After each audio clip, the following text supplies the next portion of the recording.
യേശുവിനും മാതാവിനും വളരെയധികം നന്ദി പറയുന്നു. ഈ കൃപാസനത്തിൽ ഇവിടെ വന്ന് ഒരു സാക്ഷ്യം പറയാൻ സാധിച്ചതിന് എനിക്ക് ആഗ്രഹം ഉണ്ടായിരുന്നു ഈ കൃപാസനത്തിൽ വന്ന് ഒരു സാക്ഷ്യം പറയണമെന്ന്. എൻ്റെ പേര് ഷീല. ഞാൻ ബോംബെയിൽ നിന്ന് വരുന്നു. ബോംബെയിൽ സെൻറ്റ് തോമസ് കത്രീയുടെ ഇടവക അംഗമാണ്. എനിക്ക് കിട്ടിയ സാക്ഷ്യം പറയാനാണ് ഞാനിവിടെ വന്നിരിക്കുന്നത്. ഞാൻ ഉടമ്പടി എടുത്തത് 24 ഒക്ടോബർ 2023 അന്ന് ഞാൻ ഉടമ്പടി എടുക്കുമ്പോൾ എനിക്കൊരു അസുഖവും ഉണ്ടായിരുന്നില്ല. ഉടമ്പടി എടുത്ത് ഞാൻ പോയി ഇവിടെ നിന്ന്. അപ്പോൾ ഞാൻ വിചാരിച്ചു 24 തീയതിയാണ് ഉടമ്പടി എടുത്തത്. ബോംബെയിലെത്തി 1 തീയതി മുതലേ ഉടമ്പടി പ്രകാരമുള്ള കാര്യങ്ങളൊക്കെ ചെയ്യാമെന്ന് വിചാരിച്ചു. അവിടെ ചെന്ന് കുമ്പസാരിച്ചു. കുർബാന കൊണ്ട് 1 തീയതി മുതലേ ഉടമ്പടിയുടെ കാര്യങ്ങളൊക്കെ ചെയ്തു തുടങ്ങി. അങ്ങനെ ഇരിക്കെ ഒരാഴ്ച കഴിഞ്ഞപ്പോൾ എൻ്റെ ലെഫ്റ്റ് ബ്രസ്റ്റിൽ ഒരു തടിപ്പ് കണ്ടു. അത് ടെസ്റ്റ് ചെയ്തു നോക്കി. അപ്പോൾ അവർ പറഞ്ഞു ബയോപ്സി എടുക്കണം. അങ്ങനെ ബയോപ്സി എടുത്തു. ബയോപ്സി എടുത്തപ്പോൾ ഡിക്ലെയറായി ക്യാൻസറാണ്, 2nd സ്റ്റേജ് ക്യാൻസറാണ് എന്ന്. നവംബർ അവസാനമാണ് അത് ഡിക്ലെയർ ആയത്. അപ്പോൾ ഞാൻ മാതാവിനോട് പ്രാർത്ഥിച്ചു, മാതാവി ഉടമ്പടിയൊക്കെ എടുത്തതാണല്ലോ, പിന്നെ എങ്ങനെയാണ് എനിക്കിങ്ങനെ അസുഖം വന്നതെന്ന്. അപ്പോൾ അച്ഛൻ ഇവിടെ എപ്പോഴും പറയുന്ന കേൾക്കാം, ഉടമ്പടി എടുക്കുമ്പോൾ നിങ്ങൾക്ക് തടസ്സങ്ങളുണ്ടാകും, നിങ്ങൾ ധീരതയോടെ മുന്നേറണമെന്ന്. അപ്പോൾ ഉടമ്പടി എടുക്കുമ്പോൾ ഒന്ന് പറയുന്നുണ്ട്, മാതാവ് നിങ്ങളുടെ കൂടെ വരും, ശക്തനും ധീരനുമായിരിക്കുക, ഒരിക്കലും നിരാശപ്പെടരുത് എന്ന്. ആ ഒരു വാക്യമൊക്കെ കേട്ട് ഞാൻ വിചാരിച്ചു, എൻ്റെ ദൈവമേ, എനിക്ക് ഉടമ്പടി എടുത്തതിന് ശേഷമാണല്ലോ ഈ ക്യാൻസറൊക്കെ വന്നത് എന്ന്. പിന്നെ അങ്ങനെ ഡോക്ടർമാരുടെ അടുത്ത് പോയി നിർദ്ദേശങ്ങളൊക്കെ അനുസരിച്ച് അപ്പോൾ ഡോക്ടർമാർ പറഞ്ഞു എന്തായാലും ചികിത്സ തുടങ്ങണം. അങ്ങനെ ഡിസംബർ അവസാനം ആദ്യത്തെ കീമോ, 12 കീമോ ആണ് പറഞ്ഞത്. ആദ്യത്തെ കീമോ ഡിസംബർ അവസാനം തുടങ്ങി. 21 ഡേയ്സിൻ്റെ ഡിഫറൻസ് ആയിരുന്നു ഓരോ കീമോയ്ക്ക്. ആദ്യത്തെ കീമോ കഴിഞ്ഞു. അപ്പോൾ സാധാരണ എല്ലാവർക്കും ക്യാൻസറുള്ളവർ ഇതെല്ലാവർക്കും അറിയാം, കുറേ സൈഡ് ഇഫക്റ്റൊക്കെ ഉണ്ടാവും. എനിക്കാണെങ്കിൽ ഒരു സൈഡ് ഇഫക്റ്റും ഉണ്ടായില്ല. കീമോൻ്റെ സമയത്ത് ഞാൻ എങ്ങനെയാണ് കീമോ ചെയ്തതെന്ന് ഞാൻ പറയാം. കീമോൻ്റെ സമയത്ത് ആദ്യം കീമോന് ചെല്ലുമ്പോൾ തന്നെ ഉടമ്പടി ഉപ്പ് ആ ബെഡിലിടും. അതിനുശേഷം ആദ്യം അവരൊരു ഗുളിക കഴിക്കണം. ആ ഗുളിക കഴിക്കുന്ന സമയത്ത് ആ വെള്ളത്തിൽ തേനൊഴിച്ചിട്ട് ആ തേനൊഴിച്ച് വെള്ളമാണ് കുടിക്കുക. കീമോൻ്റെ സമയം മുഴുവൻ ആ തേനൊഴിച്ച വെള്ളം കുടിച്ചിട്ടാണ് കീമോ അവസാനിപ്പിക്കുന്നത്. അങ്ങനെ പിന്നെ കീമോൻ്റെ സമയത്ത് നമുക്ക് മൊബൈലൊക്കെ കാണാം. അപ്പോൾ ഞാൻ എന്താ ചെയ്യുകയാണെങ്കിൽ ആദ്യം യൂട്യൂബിൽ ഒക്കെ ഡൗൺലോഡ് ചെയ്ത് വെച്ചിരിക്കുകയാണ്. അന്നത്തെ കുർബാന അപ്പോഴാണ് കാണുന്നത്. കീമോൻ്റെ സമയത്ത് കുർബാന കാണും. അത് കഴിഞ്ഞ് ഇവിടുത്തെ പ്രതീക്ഷീകരണ പ്രാർത്ഥന ചെല്ലും. പിന്നെ അത് കഴിഞ്ഞ് കൊന്തെത്തിക്കും.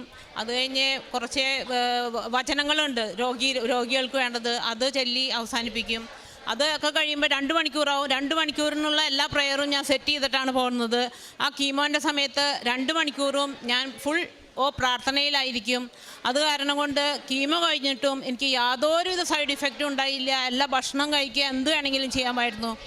അങ്ങനെ 21 ദിവസത്തിന് ശേഷമുള്ള കീമോ 12 കീമോ അവസാനിച്ചു. അത് കഴിഞ്ഞപ്പോൾ ടെസ്റ്റ് ചെയ്ത് നോക്കിയപ്പോൾ ഡോക്ടർ പറഞ്ഞു നന്നായി ചുരുങ്ങിയിട്ടുണ്ട്, എന്നാലും അത് ഓപ്പറേറ്റ് ചെയ്ത് കളയണമെന്ന്. അങ്ങനെ അത് ഓപ്പറേഷൻ ചെയ്തു. ഓപ്പറേഷൻ ചെയ്യുമ്പോൾ ഡോക്ടർ പറഞ്ഞു ആദ്യം 4 മണിക്കൂറിൻ്റെ ഓപ്പറേഷനാണ്, പിന്നെ നിങ്ങൾക്ക് പ്ലാസ്റ്റിക് സർജറി ചെയ്യേണ്ടി വരും എന്നൊക്കെ പറഞ്ഞു. പക്ഷേ അതൊന്നും വേണ്ടി വന്നില്ല. 2 മണിക്കൂറിൻ്റെ ഓപ്പറേഷൻ. അപ്പോൾ ഓപ്പറേഷന് പോകുമ്പോഴും ഞാൻ മാതാവിൻ്റെ കാശുരൂപം കയ്യിൽ കൊണ്ടിരുന്നു. അപ്പോൾ ഓപ്പറേഷന് കയറണം. ഓപ്പറേഷൻ തിയേറ്ററിൻ്റെ അവിടെ വെച്ചിട്ടാണ് ഞാൻ എൻ്റെ ഹസ്ബൻഡിൽ മാതാവിൻ്റെ കാശുരൂപം കൊടുത്തത്. ഞാൻ അങ്ങനെ പ്രാർത്ഥിച്ചു, മാതാവേ, എന്നെ ഓപ്പറേഷൻ ചെയ്യണ ഈ ഡോക്ടർമാർക്കും അവരുടെ കൂടെയുള്ളവരെയൊക്കെ ഒന്ന് നോക്കണമേ, അവർക്ക് നന്നായി ഓപ്പറേഷൻ ചെയ്യാനും എനിക്ക് സുഖം പെടാനും വേണ്ടി അവരെ അനുഗ്രഹിക്കണമേ, അവരെയാണ് അനുഗ്രഹിക്കേണ്ടത്, എനിക്ക് ഓപ്പറേഷൻ ചെയ്യുന്നവരെ എന്ന് പറഞ്ഞ് ഞാൻ പ്രാർത്ഥിച്ചിരുന്നു. അങ്ങനെ ഓപ്പറേഷൻ കഴിഞ്ഞു. പിന്നത്തെ ദിവസം തന്നെ ഡിസ്ചാർജായി. ട്രീറ്റ്മെൻറ്റൊക്കെ ചെയ്തിരുന്നത് ബോംബെയിലാണ്, ടാറ്റ ഹോസ്പിറ്റലിലാണ്. പിന്നത്തെ ദിവസം തന്നെ ഡിസ്ചാർജായി. അത് കഴിഞ്ഞ് പിന്നെ 2 ആഴ്ച 3 ആഴ്ച കഴിഞ്ഞപ്പോൾ പിന്നെ ഡോക്ടർ പറഞ്ഞു റേഡിയേഷൻ ചെയ്യണമെന്ന്.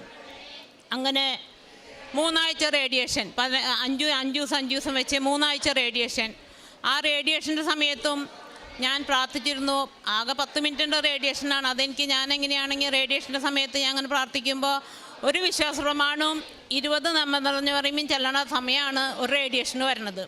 അപ്പോൾ ഓരോ 5 നമ്മ നിറഞ്ഞു പറയുമ്പോൾ ചെല്ലി കഴിയുമ്പോഴും ഞാൻ പ്രാർത്ഥിക്കും, ദൈവമേ, ഈശോയെ, എൻ്റെ രക്തത്താൽ എന്നെ കഴുകണമേ, എൻ്റെ രോഗങ്ങളൊക്കെ മാറ്റി തരണമേ. അങ്ങനെ എല്ലാ റേഡിയേഷനും 3 ആഴ്ചത്തെ റേഡിയേഷൻ കഴിഞ്ഞു. ഒരു സൈഡ് ഇഫക്റ്റും, ഒരു ഭക്ഷണം കഴിക്കാനും ഒരു കുഴപ്പവും ഒന്നും ഉണ്ടാവാതെ ദൈവമാതാവിൻ്റെ ഈ ഉടമ്പടി വസ്തുക്കൾ കൊണ്ടാണ് എനിക്ക് ഇത്രയും നല്ല അനുഗ്രഹം നൽകിയത്. ഇത്രയും നല്ല അനുഗ്രഹത്തിന് ദൈവത്തിന് വളരെയധികം നന്ദി പറയുന്നു. മാതാവിനോടും വളരെ വളരെ നന്ദി പറയുന്നു. ഇനിയും അനുഗ്രഹങ്ങൾ ഉണ്ടാകട്ടെ എന്ന് പ്രാർത്ഥിക്കുന്നു. പിന്നെ കാരുണ്യ പ്രവർത്തനങ്ങൾ എങ്ങനെയാണെങ്കിൽ, ഞങ്ങൾ ഇവിടെ ചെന്ന് കഴിഞ്ഞിട്ട് നവംബറിലാണ് തുടങ്ങിയപ്പോൾ ബ്രേക്ക്ഫാസ്റ്റ് ഉണ്ടാക്കുമ്പോൾ കുറച്ചധികം ഉണ്ടാക്കും.